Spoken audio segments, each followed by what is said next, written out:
I'm a climatologist. A friend of mine was in the USS Healy just a couple years ago. He sailed just off the coast of Russia. He was in the Laptev Sea and he sailed over to the eastern Siberian Arctic shelf. The water temperature, he's an oceanographer. Peter Wadhams, he's published over 300 scientific papers and journals. He's published multiple books. He's a member of the Arctic Methane Emergency Group, which I'm also one of the founders of. So Peter measured the water temperature. It was 17 degrees Celsius at the surface. It was, the air temperature was 19 degrees. This was August 2014. A few years previous, in fact, all the years before 2005, this region was covered with sea ice.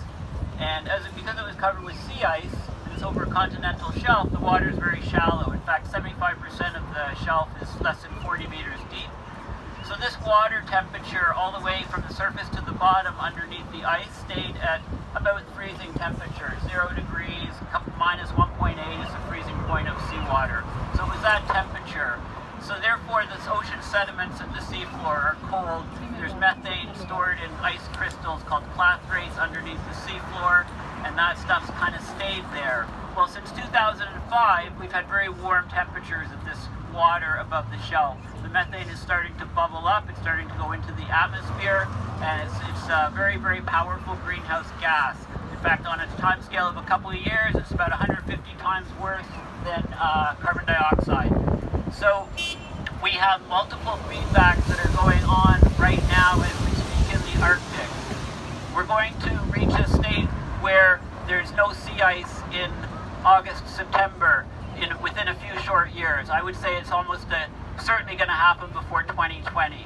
So why do we care about this? Well, what happens in the Arctic doesn't stay in the Arctic. The Arctic's part of our overall climate system. Try to connect the dots, try to think big picture all of the time.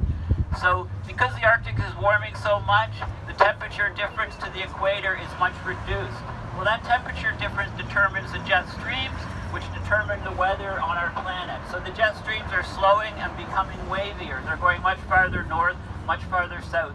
So they're getting stuck. So we're getting huge torrential rains.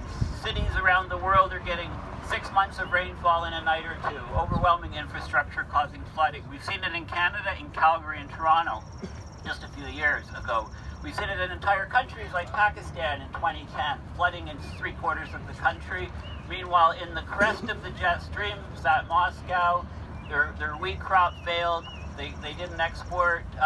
They had to import grain that year, and it triggered the Arab Spring because food prices spiked up. So climate change is real, and it's getting a lot worse.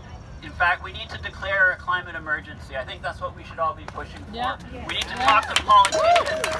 Okay, what do people need to see an emergency? Yeah, I mean, the coral reefs are dying before our eyes. Isn't that an emergency? Yeah. Do you know that about 1/4 of all the fish in the ocean spend some of their time on coral reefs, either using it for spawning, using it for shelter? You know, what are these fish going to do? Are they going to survive a destruction of coral reefs globally? Right? Our ecosystems are dying around the world, and our politicians are idiotic, and the corporations are idiotic. They're going to not have any customers soon, these corporations. You know, we're the customers. We buy stuff from them. Don't they realize that our life is threatened on our planet? So this is an emergency. That's the first thing. And there's other things that we can do. I mean, there is hope. I'm not saying there's no hope. In fact, I'm very confident that we can, once we get our act together and row in the same direction, we can address this problem. But the first step is declare